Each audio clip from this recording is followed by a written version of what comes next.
way. We want to see innovation from these guys. We want to see some sort of new way, some new perspective of looking at everything. And let's see what we get out of this draft as Jace and Jarvan banned away by the Gigabyte Marines.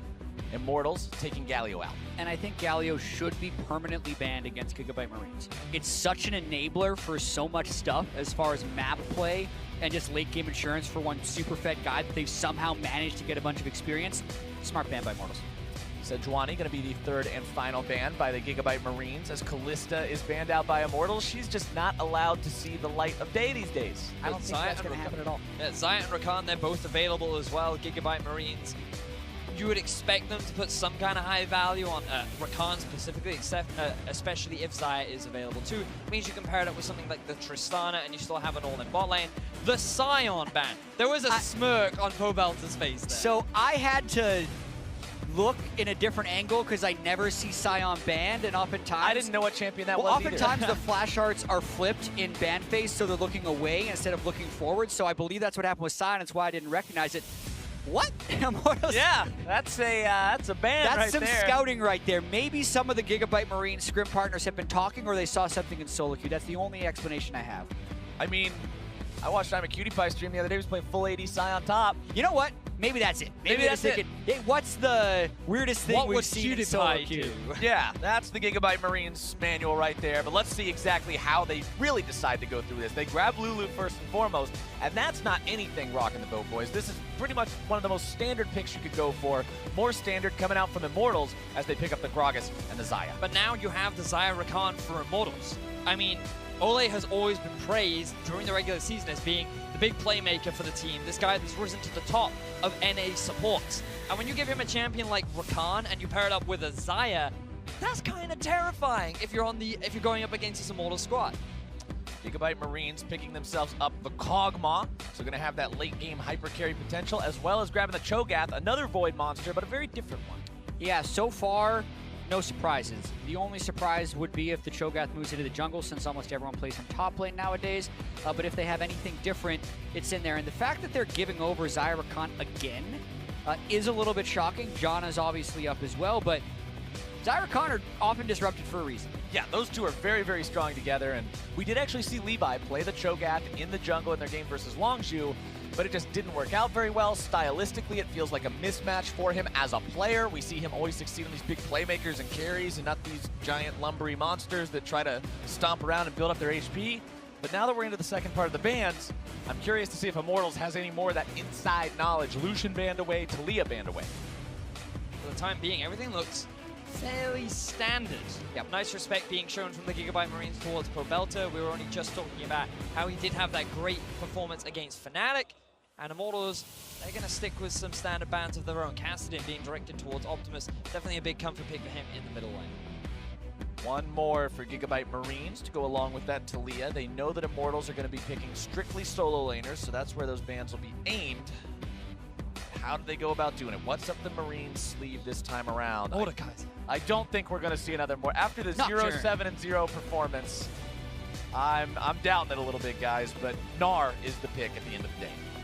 So a bit of focus towards the top lane as well. Flame, he's had a pretty impressive Worlds Group stage himself so far, banning away one of the side lane pressure carries in the form of Gnar, and allowing Immortals to pick themselves up a pretty staple mid lane. We saw it from Bjergsen earlier in the day. Pobelter now going to have his shot at bringing up the champ. I mean, Immortals is picking a composition that is right in their wheelhouse stylistically. I'm going to stop talking about that for a moment, though, because these last two picks is whether or not we see something a little bit different from Marines. Come on, please, Marines, do it, do it, do it. Levi, I remember that game where he got like 350 CS in a single game. Yep, there we go. Kayn locked in. Now, will they just do boring old red Kayn, or will they be adventurous and play blue Kayn? No, they should do the red Kayn, okay? I feel like the red Kayn makes the most amount of sense.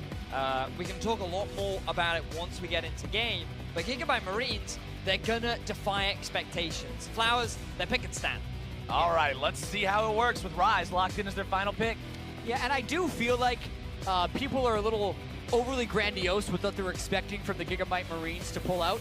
It's the first Kayn of group stage. That is still something new. That's fun. Right? So, yes, their picks look like things you've seen before, it's because a lot of picks are in pro. There's only so many champions they can pull in that you haven't seen before. So another non-meta jungler is what I'm going to call it for Levi. Immortals locking in Shen as their top laner and final pick of this draft. I also want to point out that Gigabyte Marines are running Heal Ignite, those Silsol Summoner spells for people who played back in Season 1. In North America. In North America, yeah. It's a very specific reference, but I'm sure there's at least 2 people in the audience who get it. But those Summoner spells, we saw them work in the victory against Fnatic. Maybe they'll work again here. But it's against the Zyra Khan flowers. Like, this bottom lane can kill you at level 1, level 2, level 3, level 4. Like, how can you not run flash against that? Let me pitch you on this. Go, hit me. All right, let's see what he's got. Did Mako have flash against Wolf's Rakan when he lost that team fight? Yes! You can't flash Rakan, man. Okay. The heal's gonna help you when you're in there. That's the logic. Why? That's the sell. You can't be punished for not flashing if you don't have flash in the first place. Stand there and fight. Somebody's going back to the spawn platform, and you hope it's not going to be you. All right, well, it's the Gigabyte Marines versus Immortals. They picked what looks like a fairly standard comp, but will they stick to the standard style? We saw the Lulu with the no flash be swapped up to the top side. Kayn going to be very heavily focused on getting counter jungling in, invading in the enemy side of the map, but you need strong laners to do it. And when you have Cho'Gath and you have Ryze, you don't typically consider them to be the strongest laners during the early game. Let's see how it breaks out today. Remember, Gigabyte Marines, such gigantic differences in their 2 performances so far. They'd really like to grab this win against Immortals. With both teams coming into this one at 1-1, it means somebody walks away with a positive record going into week 2, and somebody doesn't. Yeah, and even though almost no one gives over Xayah and Rakan, and Gigabyte Marines did do that to Longzhu as well as in this game, Ole hasn't played it in the summer split, so it's definitely something that he's needed to practice in order to pull out here. And look at the stats on your screens right now. The highest and second highest champion kills per minute in group stage teams. These 2 right now, it's going to be a bloodbath by all measures. Exactly. Teams that are used to playing fast, are those naturally suited to go up against the Gigabyte Marines? Or if you're not fast enough, does it actually just expose you to more risk? That's one of the things we're going to be able to find out in this game. It's like juggling balls when casting Gigabyte Marines. Sometimes they go perfectly, sometimes they kind of go all over the place. You never really know what you're going to get. As Gigabyte Marines, they're looking to set a bit of an invade up right now. Well, listen, they got scouted out last time they did it, but now they see Ole! Here we go. Ole doesn't find his knockup. Instead, he's going to be killed. First blood, Gigabyte Marines. Bowbelter flashes over the wall. Cody flashes over the wall. That went awful for Immortal. Yeah, and I have to wonder what Ole was really thinking. Like, Marines knew he was there.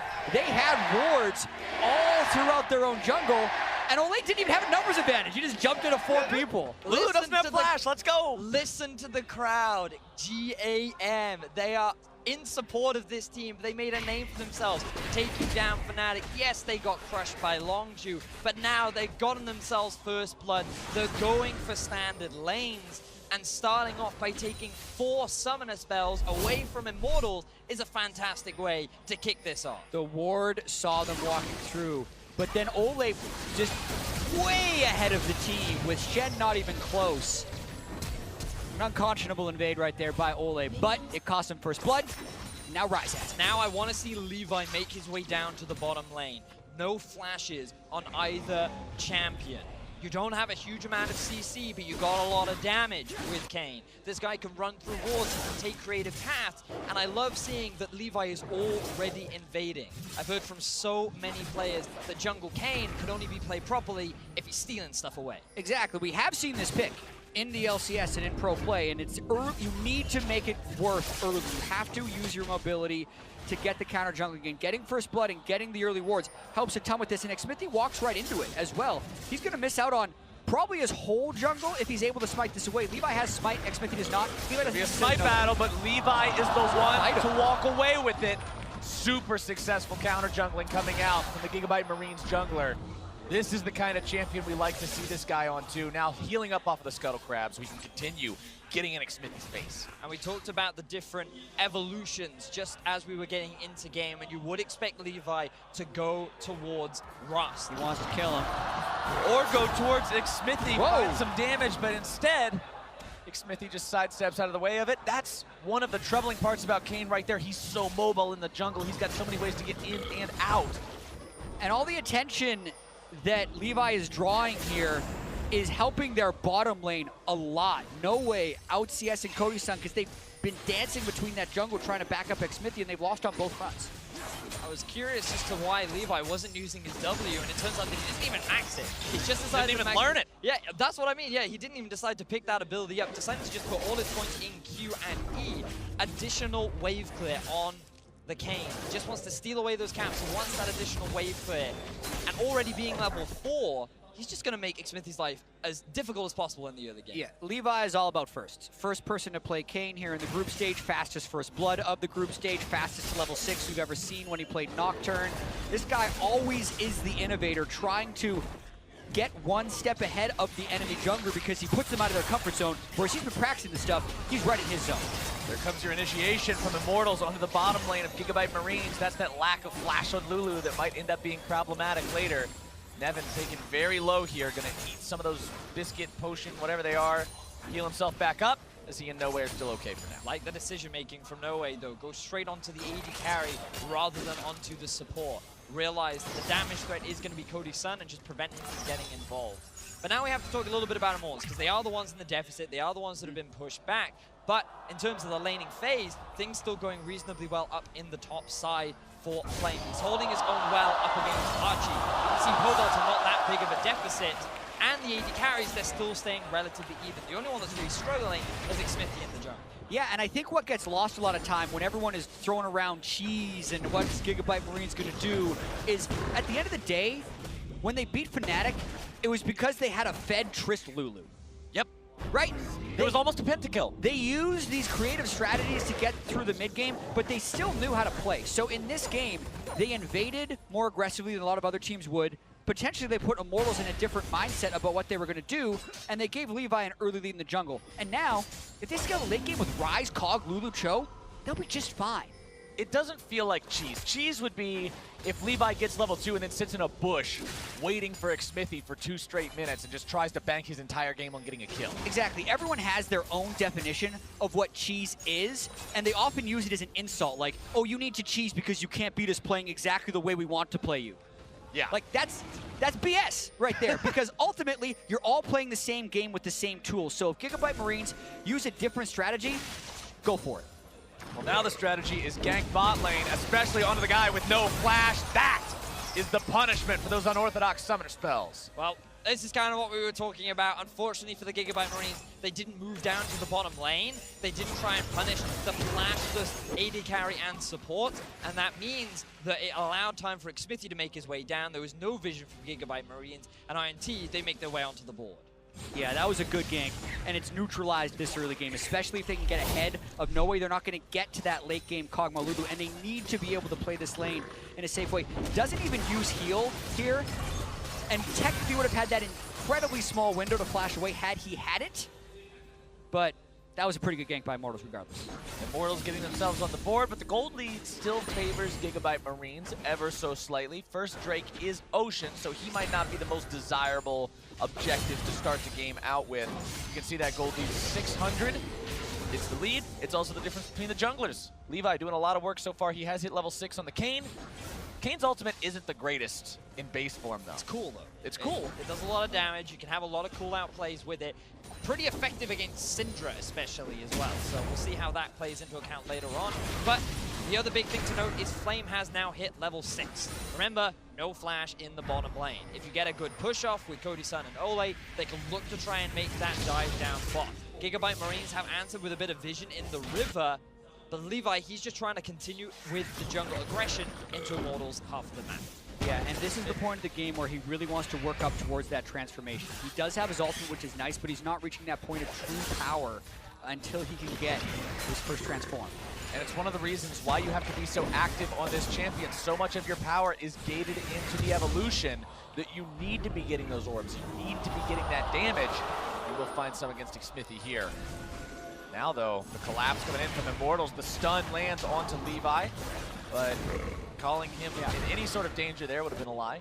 Gigabyte Marines have to respect the Shen ult at this point. Yes, they're playing with the lead that they have on Levi, but it doesn't mean that this is just a free ult free-for-all. Optimus tries to flash to get the root now. Going into the Realm Warp, that was rooting over the wall, spamming your spells as the Realm Warp's going to take him. Hey, it burned the flash in the Shen ultimate, but it cost his own flash and ultimate, so it's a wash. That was a bit of a messy one. I don't know about that outcome specifically. Levi will find Flame here, walking into the brush, dashing forward, just harassing him a little bit, making his life harder as he walks back to his own lane. Making it even harder now, getting those orbs. Levi just being a pest. One orb. There's no camps left for him to steal. Xmithy has already made his way back towards the bottom lane, but this time Gigabyte Marines are aware of his ability to set up a gank.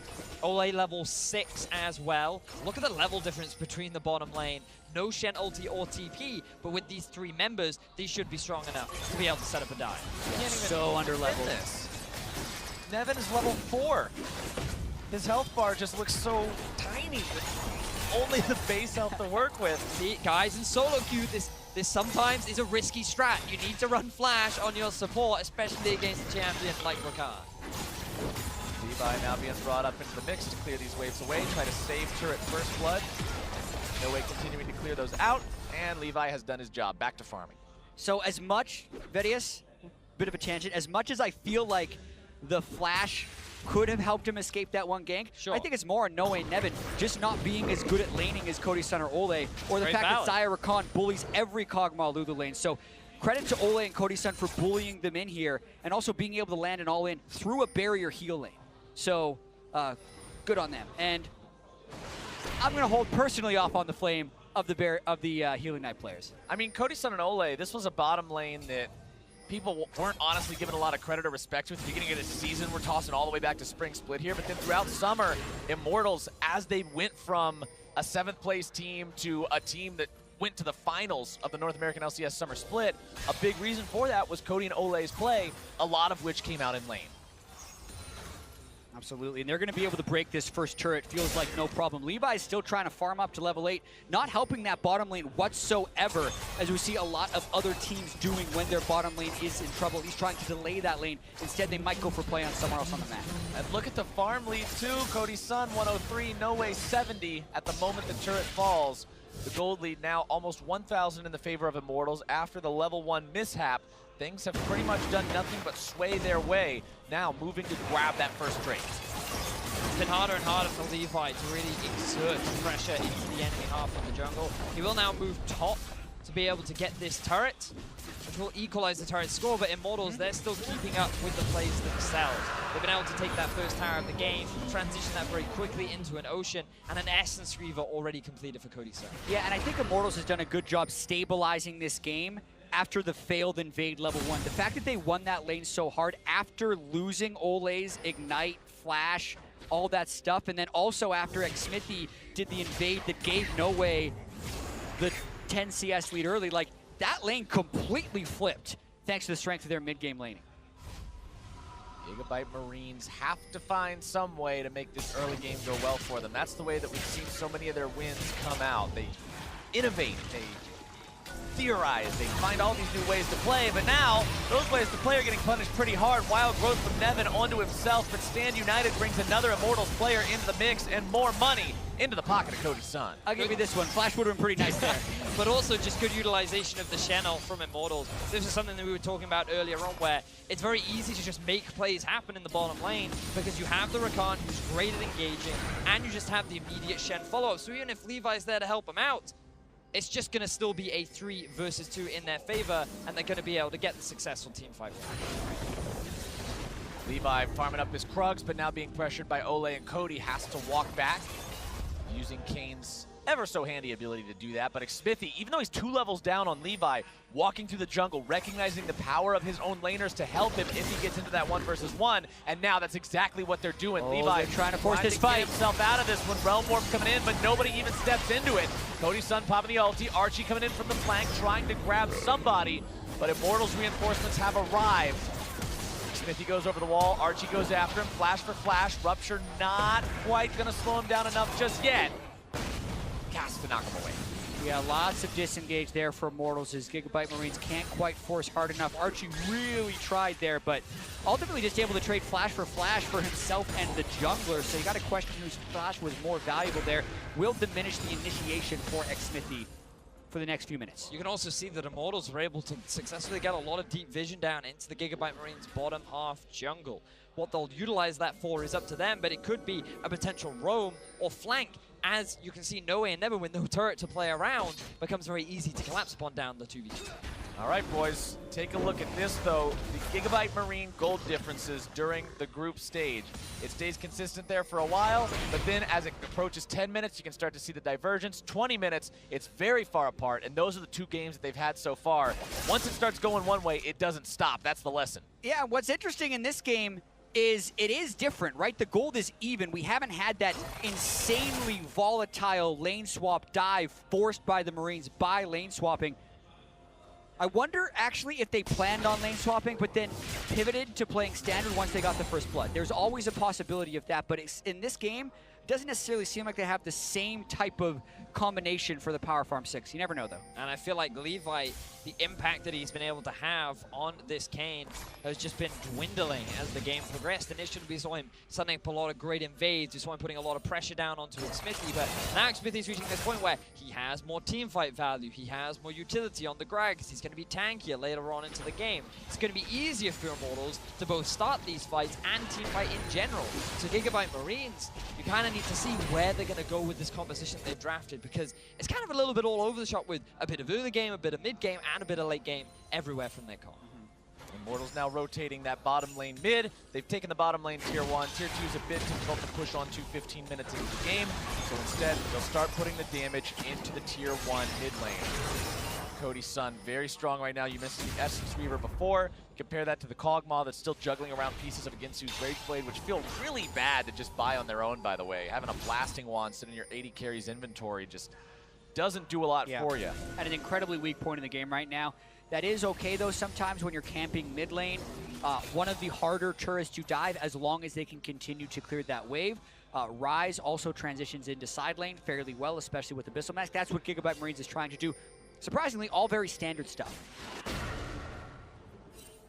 The Ruby Crystal completed for Levi in his inventory now almost guarantees to me that he's going to be going Red Cane instead of Blue Cane, just because of the fact that I'm sorry to break your heart, Cloud. Blue Cane builds nothing but long swords and items that come from long swords, so probably not the health crystal today. Levi showing right there why you probably want to have a little bit of tankiness in this game. The damage from Pobelter's Syndra will be very threatening as we go on. He's got the Morellonomicon done now as well, so healing's going to be that much more difficult to get it to stick onto him as the Immortals push continues. It looks like Gigabyte Marines not in a spot to stop it. Impressed with how Immortals are just keeping this bot lane push as they move between bot and mids. They make sure that someone from Gigabyte Marines is always there to answer the wave. That means Immortals have the numbers advantage, and it makes taking that mid tower down that much easier. They've now finally gotten themselves the gold lead, and the game is now much more in an easier state for a team like Immortals to be able to read and plan their next move. Yeah, exactly. So any type of early game shenanigans of neutralizing is that 1,000 gold lead for Immortals, where they have a lot of CC and initiation. Looking at the way the Marines need to try and make it to late game, they don't have that much CC or initiation, but they need to find a way to keep the farm going up onto No Way's Kog'Maw. He needs to hit those items, and then I think they actually have a chance of having pretty decent mid-game team fights. Still a close game, 1,000 gold separating the sides. Levi moving towards the Rift Herald with the help of Nevin, who's still only a level 7 Lulu. Pretty far behind the curve here in this game. Ole now cresting level 9. Rift Herald going to be given up on there. Gigabyte Marines not able to grab that one just yet. And Levi really needs to transform before he can force right now. The level 10 at the moment is really difficult for him to get by. Picked up again now by Immortals. Shouldn't be any sort of contest between themselves and Gigabyte Marines as they grab that one for free. That's 2 Oceans in their pocket. As this game goes on, that extra regeneration may prove very helpful if they like to skirmish with Gigabyte Marines, back out immediately afterwards. They'll be topped off again. They can go right back in there. And it just feels like that Immortals are the ones now dictating the pace of the game. Thanks to Cody Sun and Ole, the advantages they built themselves up in the bottom lane, they're the main carries that are being moved around the map and trying to pressure Gigabyte Marines into making a bad decision that they can then look to capitalize. Honestly, I feel a little bit... What's the word I'm looking for? A little bit lied to by the stats this game, because we came into this thinking these two teams have the highest amount of champion kills per minute so far. This should be a bloodbath. But now, maybe they're looking to rectify that lie. Archie getting himself caught out, beat down, giving another kill over to Cody Sun. These teams super dead. I mean, Flowers, there was 1 combined kill per minute for the Marines, about 0.8 for Immortals, I believe, averaging 0.9. Currently, we have 4 in 20, so I think you're fine to think that it lies to a bit. But games do accelerate in kills as they extend forward, so there's still a chance. All right, especially with the Immortals having all these Ocean Drakes, they're going to keep staying healthy. Let's see how the chance looks here for Gigabyte. Never mind, doesn't look good. Flame gets himself away, Spirit's Refuge keeps him safe. Quick Not assessment too there, worried Flowers. about that one. Yep, we're able to do that quick math and see they don't have enough damage to do 2,000 to his health instantly. Well, Gigabyte Marines will be able to get their second turret of the game, but Immortals already on track to get themselves their third. Immortals just seem to be faster on the play. They were able to find that successful pick onto Archie, and it's just starting to feel harder and harder for Gigabyte Marines just to find some kind of answer to this constant bot lane pressure from Immortals. And talking about being faster on the play, you're the one who said it at the beginning, I believe, Jat, where you were talking about if you're fast and you play against fast, is it good because you know what to expect, or are you just going to get outclassed in that respect? Right now, Gigabyte Marines is the one who's saying, oh, well, I guess maybe we're not fast enough. Yeah, or do both teams just sit back and think, this team is going to try something funny, let me watch them. And then they just stare at each other for 19.5 minutes. But then you kill the enemy.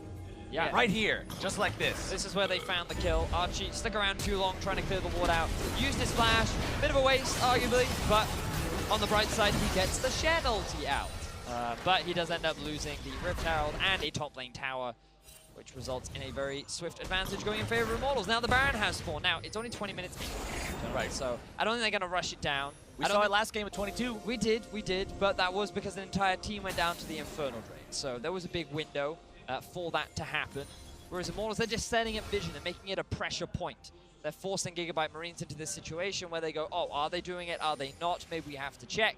And that's where someone like Ole will find his pick, find the kill, and then maybe they can translate that into a barrel. Yeah, but the game is still at a point, even with the 2 Ocean Drakes, that one fight could end up swinging it in a very big way. One thing that Gigabyte Marines talked about when comparing their roster from MSI to now is the bottom lane being switched out. I mean, No Way is the new addition to this team, and they rave about how good he is, building hyper-carry compositions around him and him being a true carry for the team. So it's still on him to perform in a big way as this game approaches late. As this game goes further and further, we're now 21 minutes in. Immortals taking the tier 2 turret away from the Gigabyte Marines. Look at the man on the flank, Levi. In case you haven't noticed, he's still base Kane. 21 minutes into the game on a champion that normally wants to evolve around 15 or before. He's not in a spot where he can take those early advantages and do anything with them. Hasn't been enough action for him to be able to get involved and get that transformation. Goes back to base once again. Still not even having his Black Cleaver, and finally, there we go. 21 minutes and 36 seconds. Scythe through the heart, gets impaled. Now he's got some power. This is why you want to be playing the Kayn as an invade-style jungler, but to do that, you need pressure in lanes. After Archie got a few levels, yes, he had the push, and Optimus went pretty even against Pobelter, but the bottom lane was struggling so much that Levi didn't really have that freedom to just sit in Xmithy's jungle, keep harassing Xmithy out of the jungle, and he just wasn't finding those opportunities to get those snaps.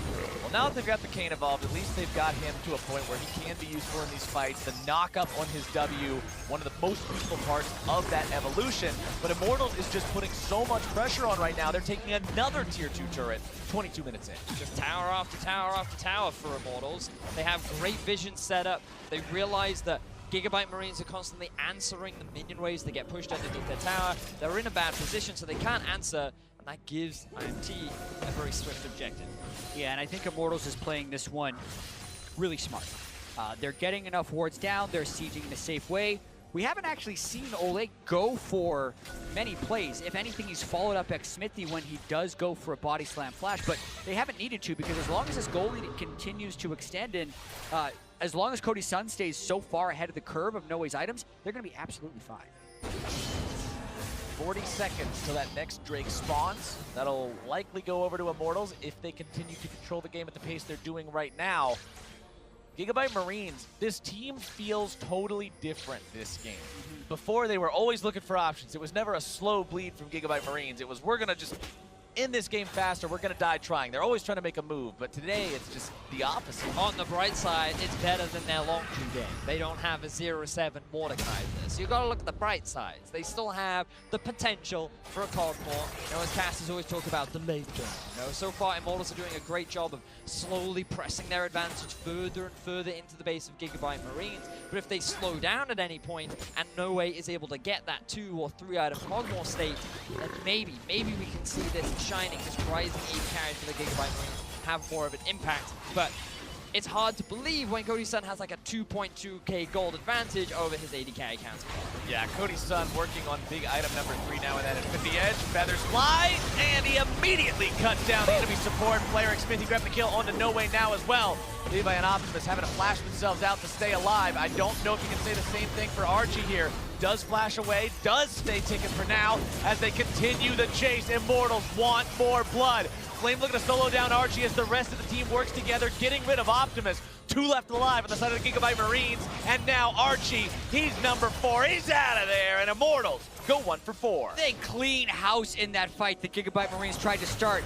And for Lulu, if you're gonna bring Heal Ignite, at least use the heal when you're getting bursted down. He dies before using anything in that fight. Cody's son as well able to avoid that engage. Xayah is a great pick for him as well. I feel like there are instances, even in the Longzhu game, as Levi tries to take down Flame. We're going to follow this. Flame trying to fight this one out. Now that he's got Nevin here, he's got No Way.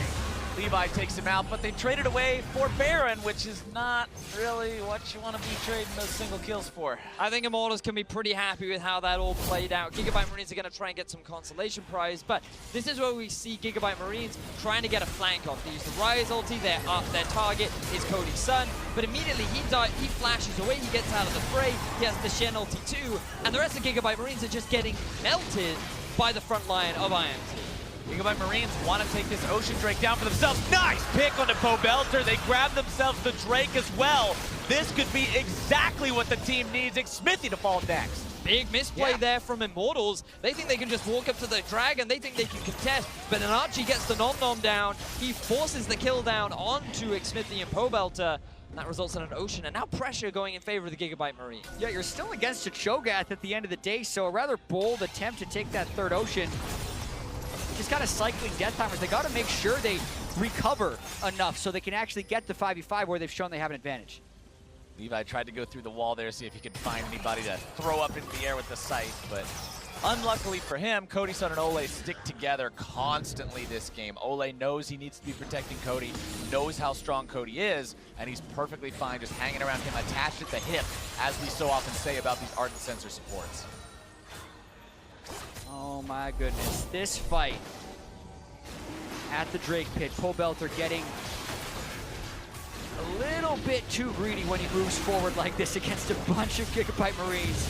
Nom, nom, nom, nom, nom. And then they still get the Drake at the end of the day with the smite. So very good play by Gigabyte Marines. I think that they just didn't have the wards there, so he didn't even see the teleport until Ole had come around. Then the moment he realizes, uh-oh, I'm in danger, he gets silenced, he gets knocked up.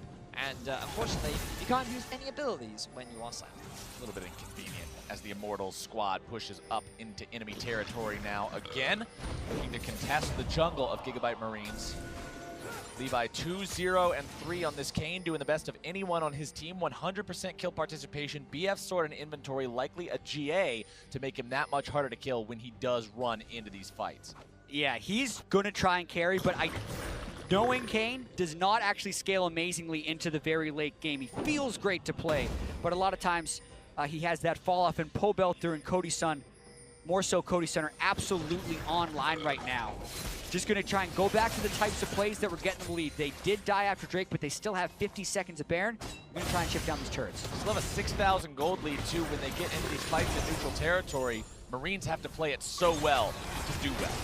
Just want to highlight that Levi, 200 farm on the Kane, Don't know how he always does this, but he's always able to just channel farm into himself while not taking anything away from his teammates. I don't know if it's going to be enough, though, as Immortals are already sieging onto the base. Yeah, still 30 seconds left to Baron, and Shen ultimate can threaten if Gigabyte Marines try and engage. Immortals knocking down the turret. Now can they take the inhibitor itself? Nothing left to defend. It means it's a fair fight and open ground. Shen still pushing topside, can stand united at any time. Archie trying to silence these guys up. He's quite a lot of damage into that 4,000 health pool. He's got a lot of health, but not a lot of resistances right now, so he's not nearly as tanky as he seems. Cody's son eats a lot of pain right now, but he gets back and healed immediately as Levi, nearly finding himself bursted down, now runs away, but Pobelter's still able to pop the GA. Now they can find even more. Nevin's knocked up. Levi respawns, gets a 4-man's blade reach, but I don't think it's going to be enough to save the inhib. It's not enough. Immortals is sticking together so well and just focus firing down the right targets. They get Nivan again and the inhibitor. Immortals walk away victorious once more. Cody-san has really been the big carry of Immortals this game. He had a bit of a rough start, losing his support to First Blood, but the pressure did not continue from the Gigabyte Marines. Smithy decided to make his way down bot. They punished the flashless Lulu. They utilized the Xayah Rakan. Now it's a 4-0-3 Xayah, level 15, that is just ripping through the line of the Gigabyte Marines. And Levi goes over the wall, trying to steal away some chickens. He gets them, but that's about it. You asked how he has 226 CS? A lot of enemy Raptor camps. Over and over again. It's, what, 6 CS every time you steal one? That's a wave? Yeah. He steals a lot of caps. To be fair, Levi had that game where he was like 350 CS within like a 35-minute game, which is pretty nice. But now we can look back at how this inhibitor fight played out. Good knock-up there from Levi, but then Pobelter with the good stun in response, knocking him back, delaying the engage. And Immortals, they're just buying time. Eventually, they're forced to use the Shen ulti, and then here, they get the great knock-up onto the Lulu. There's nothing Nevin can do. Levi doing his best to keep the team alive, but unfortunately for the Gigabytes, it just wasn't enough. Gigabyte Marines, the situation gets bleaker and bleaker as time wears on.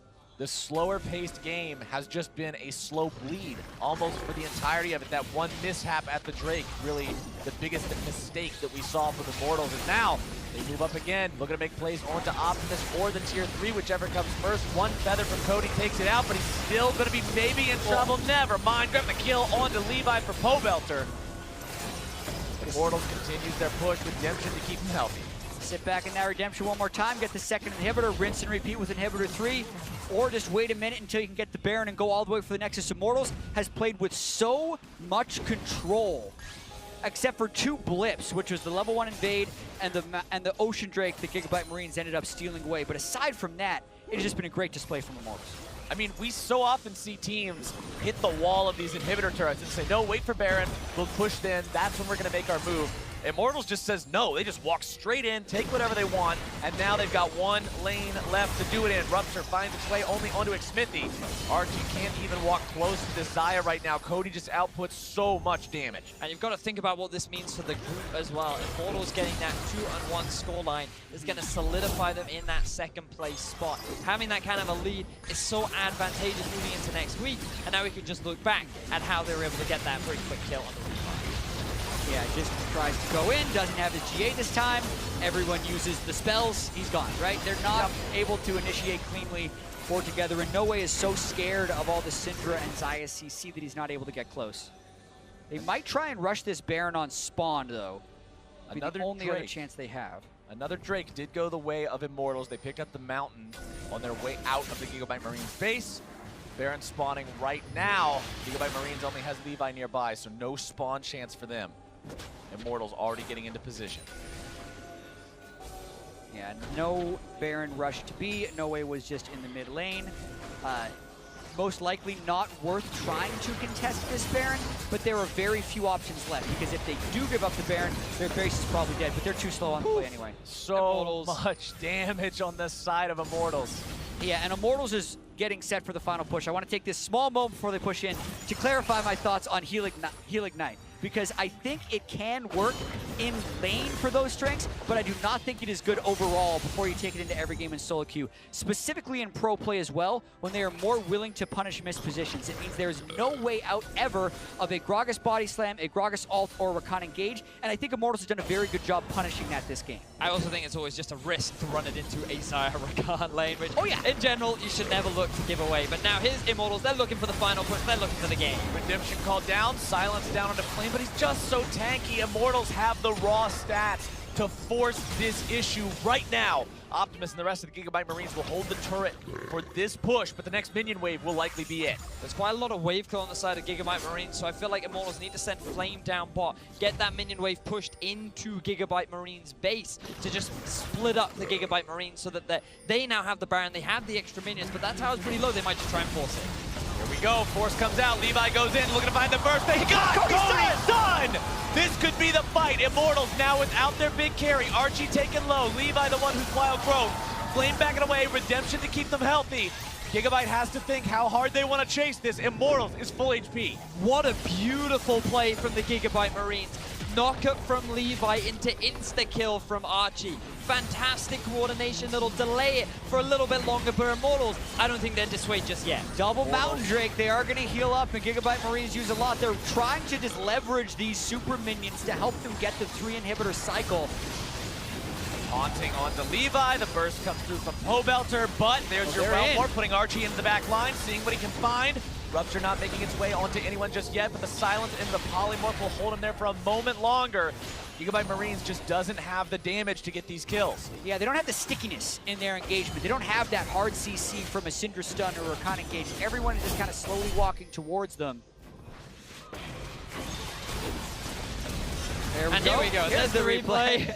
So great knockup there from Levi, and again, the immediate follow-up from Archie was fantastic. The one thing we can say about Gigabyte Marines is just they're so quick to collapse on a call. They find the pick onto Cody's Sun. They're able to buy a little bit more time, but their base is still in shambles. They're going to need to find so many more of these before IMT are at a real risk of a big comeback from the Marines. Cody's Sun says, might go with the Guardian Angel, because they have a lot of front-loaded burst, but then not so much sticking power after the fight. So in this case, I actually like Guardian Angel on 80 carries, when most times I like stuff like Mercurial Scimitar, but not going to be able to get that as well. Immortals has 2 inhibitors to still take down. They have 1 inhibitor already down on the side of their opponents. Find here, stun from Pobelter, working its way towards that minion line, clearing those out. Xmithie on the front line. Flame here with the rest of the team, not even bothering to split push, doesn't need to. Mid lane inhibitor falls. Cody's Sun grabbing the credit on that one as the top lane inhibitor respawns. So essentially the same situation, just a little bit different. Bottom lane now the target. The poke coming out from Gigabyte Marines just doesn't do anything. Taunt goes through onto Archie, Spirit's Breath keeps down to prevent any sort of a counterattack. Blade's Reach only going to find those tanks yet again. Flame now backing himself away as Immortals gets 2. Now the Baron has just ran out for Immortals. Surprised that they still had it, because I thought that it may have run out much earlier, but Gigabyte Marines did a good job of stalling things out. Now Levi could be in a bit of danger. Instead, Immortals, their eyes are on that 3rd and final inhibitor. It's a pretty big minion wave in the bottom lane. They may want to go and close that out. Or Immortals, they may just want to try and end the game now. Yeah, just push for the 3rd inhib. Even without Baron, the super minions in the other 2 waves are going to create a forced response by Gigabyte Marines. And we also know they just don't have the greatest initiation, so Immortals could crack a lot of this base, even without the Baron. Let's see what they can do now that they've got their opponents stuck in their base. There's almost no way to leave when you've got 3 inhibitors down. Even if you win 5-for-0 team fight, it's difficult to make a lot happen with it oftentimes, just because you'll find your Nexus turrets getting beat on by 4 different super minions. And now that all 3 inhibitors are down, there's 2 coming from each lane every single wave. It's a full-time job to even contain this. And that's why they haven't sent anyone back to the bottom lane, because those super minions have now hit the big minion wave that was stacking up for the Marines. They've got a minion wave pushing up bot. Immortals also have another minion wave pushing up top, and it's just the waiting game for Immortals at this point.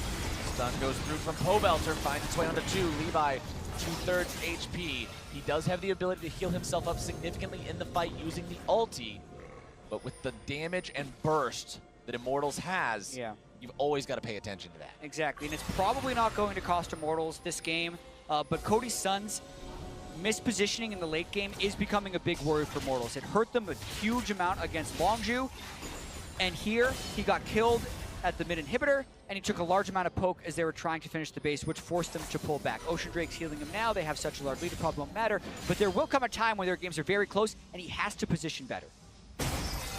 Move on to the Elder Drake. They want to make sure that the next push into the Immortals, or into the Gigabyte Marine space, excuse me, is the final one. They'll all back in unison, they'll shop for the final time, and they'll try to end this game. Gigabyte Marines, 10,000 gold down, Elder Drake on the enemy team. They've got to pull off one hell of a fight to stay in this one, while the super minions pour into their base. If it wasn't hard enough, it's got to be harder. Exactly. It's free farm, man. It's just tunneling into the base. You know, you can stack up everything you need. Bright side of losing 3 inhibitors. Yeah, I mean, they would love to have No Way actually reach late game Kog'Maw, because he is 5,000 gold behind Cody's son, who, by the way, has sold his boots. He's just got so much gold lying around that he keeps buying these things. It's actually Pobelter that's been dealing with a large chunk of this damage. Again, kind of the unsung hero of the Immortals squad. He has been super consistent on this Syndra. Does have 2 deaths. That is the unfortunate circumstance that you put in when largely playing against champions like a Cho'Gath. But still been able to dish out the damage and assist his team in getting them to the state that they're at right now. Flame purposefully goes back to base just to make sure he's ready one last time. Picks up the stone plate. TP's back in. Immortals ready to siege the Nexus itself. Knockout from Levi only onto Smithy, doesn't really matter. He takes a swing out of the cask, looking for those initiations. Nexus turret number 1 almost down. Number 2 still okay, but with this amount of minions, neither one of them is going to last that long. It's just a matter of time unless Gigabyte Marines try an all-out engage. There you go. Optimus tries to flash in, able to find the root, but not going to be finding much else. Cody's son with the damage. The taunt is locking Archie up, and he can't get away. No way. Free firing, but the damage just isn't there for him. Levi in some danger of his own as now he retreats back into the fountain. Cody's son pops the GA. No way out of that one as the Nexus is exposed. And Immortals will take the win over Gigabyte Marines. Very clean final fight from Immortals. They will be able to shut down the Gigabyte Marines. And they will be able to get themselves the extra win and finish 2-1 at the end of week 1 of groups. Yeah, when all things are said and done, Immortals should be very happy with their performance in this group. They pulled one out against Fnatic. They had their first game against Longzhu, their most formidable opponent in this group. Played them close for 20 minutes and then fell behind. But this game, even after falling down to the first blood, were very steady in their victory.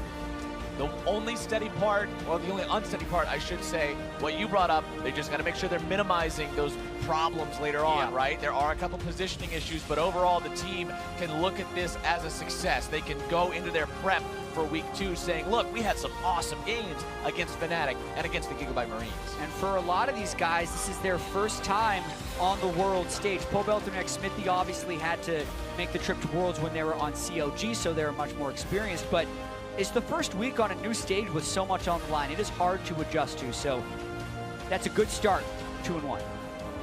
2-1 for the Immortals squad, the team that, like I said earlier, 7th place, North American LCS Spring Split. They end up going to Boston for the North American LCS Summer Finals. Now they're here, competing at Worlds to see if they can prove themselves one of the best teams out there. But I do think that North American fans can be pretty happy because now you have 3 teams all finishing at 2-1. That's a great way to start off week 1 of group stage, and it sets you up nicely moving into week 2. Plus, since you're not 3-0, you're not overconfident. That means you're gonna have plenty. That's the worry. Yeah, it was great that they lost. Perfect. Yep, exactly what we were looking for. But for more on the Immortals win, let's get some thoughts from Dash and the analysts. Thank you very much, Captain Flowers. I love it. All the NA teams with the ideal scoreline of 2-1. Not too overconfident moving into week 2, but Immortals will be happy to pick up the victory here over the Gigabyte Marines. Jat said he wasn't quite ready to throw some flame at the Heal Ignite Lulu. Okay, there it is. Let's hear it. So here's the thing to me. I have no problem with them trying to play it differently, trying to play it aggressive in lane, right? But what I have a problem with is you're playing alongside a Kog'Maw, not a strong laning champion. You're playing into a Zyra Khan. Very strong laning duo. You're also playing against a Gragas and a Shen, right? How are you going to utilize these summoners to really get a lane advantage? if this was like a Draven or something, and I'm like, okay, I could get behind this, right? This starts to make some sense. Someone who's very lane dominant, someone who can utilize these summoner spells in and all in to try to snowball the lane and try to take over. And then it makes sense to me. But where was the opportunity for him to actually utilize these summoner spells? I didn't really see one. And it just seemed to me that it was an obvious liability. I mean, Smithy didn't even try to focus the AD carry because he knows Lulu has no flash and is a free kill. Yeah, it was just the repeat bot ganks over and over, and that's the easiest call from Immortals, like you said, because Lulu doesn't have the flash. And then once even post-lane phase, she's still not using the heal and the ignite. The team fights are going just as poorly. Now, perhaps the most aggressive pick on the side of Gigabyte Marines was the Kayn jungle actually picked up here. First appearance in the World's group stage. Okay, so I want to talk about a little bit of theory. So Levi from Vietnam, in the LPL, we have a very similar jungler. He actually went through the exact same coach with the Gigabyte Marines. His name is SOFM, Style of Me. And they are pretty much exactly the same, trained from the ground up by the same guy. And the idea is that the coach comes from a background of Dota, and in Dota you can deny. In League of Legends, we don't have this mechanic except for the jungle camps. And so you'll see in Levi and SOFM, they are very heavy counter jungling, farming junglers. So Kayn as a concept makes a lot of sense. So much mobility, so much ability to farm, so much ability to get into the face, and heavy skirmish. So I like the idea of Kayn for Levi. Where does it fall short, Makes sense, though, but why would you not just take Ezreal right now that has a much better place in the meta? You scale better, you are much stronger at getting out of situations and finding people off 1v1. That's the kind of champion that Ezreal is, whereas Kayn is more bullying people out of the jungle and just getting advantages that way. It does allow you, though, that you can transition once you get your evolved form, red form, and then you can have, you know, the CC, the bruiser, the tanky element, whereas Ezreal's not going to have that. So there are pros and cons, but I do agree with you. I think Ezreal's 21-minute transformation. I'm here. He's a bit more in vogue. All right, but let's go ahead and start rolling through some parts of the game. Of course, Gigabyte Marines was able to pick up a first blood off of kind of a crazy level 1, but as you mentioned, Azale, no flash on the Lulu means an easy target for many of these ganks. Yeah, and there's not even a hesitation there, right? They both go for the Lulu. They don't. It doesn't cost the Gragas a flash. You can repeat down, fully committing again to the Lulu, now bringing Flame down. They can gift this kill over to Cody-san, who ended up being such a pivotal part of the Immortals game. And Immortals has actually been putting a lot of attention in Cody's son. We saw in their game against Longzhu, it's about making sure that he gets ahead. And before, we were worried about how is Cody's son going to perform. And I think that they're just taking the meta into their own hands and recognizing that we're going to have to put this rookie on the world stage, have him shine through. And he's coming up in a big way. Sure, the game was a little bit at first of them dragging themselves to the Gigabyte Marines pace, going for that first blood invade. Why would you invade the Marines? We don't know. But they showed up in the end with a couple of positional errors, as Jao was mentioning, but it was solid overall. It's kind of a similar international story to Hansama. You know, you have these two very rookie ADCs. No one really has big expectations. You're competing alongside names like Uzi, like Doublelift, and they just kind of get forgotten or fall into the wayside in an Ardent Sensor meta, but they're stepping up big. Now we push ourselves forward a little bit in the game to kind of the team fight phase of it all, and once again, the lack of flash on the Lulu will come to bite Gigabyte Watch Marines. the Rise ultimate here. So she ports and dies right away.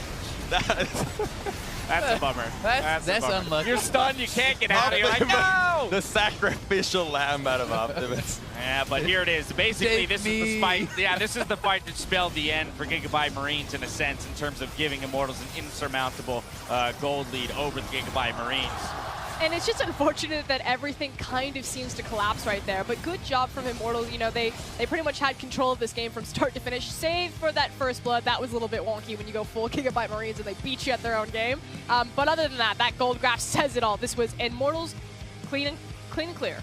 We do have to give a little bit of credit, at least over to Levi, though. I think he played very, very well throughout the game. I think he did put on pressure to Smithy. You know, he was able to get a level advantage. He was, you know, up a lot of farm. He did have gold. So it worked to a point, and I think had the bot lane not been so far behind, maybe they actually could have taken advantage of it. But that's the one issue, you know, if your idea is just to play around the top side of the map, just to heavy farm and contest all of those camps, you know, play that counter jungling style. Gotta play a safe bot lane. Yeah, you cannot afford heal ignite But Lulu. I have to say, though, the Gigabyte Marines have been coming up as, oh, we're going to try all these new stuff, we're re-innovating everything, but you went with standard in pretty much all across the board except for the Kayn.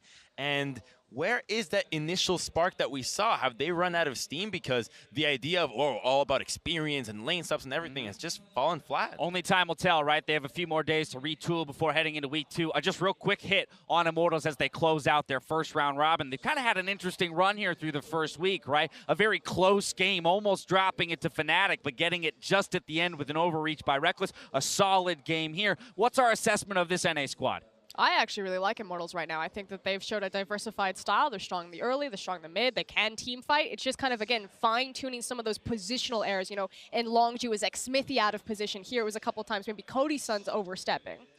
I think they've played very well, and I think that Gigabyte did them a big favor by actually taking a game off Fnatic, who was kind of supposed to be their major competition for second place. Agreed. That's a very good point. We're going to take a short break. When we return, Longzhu look to take their 3rd win as they go up against Fnatic. Don't touch that browser. Now they see all that.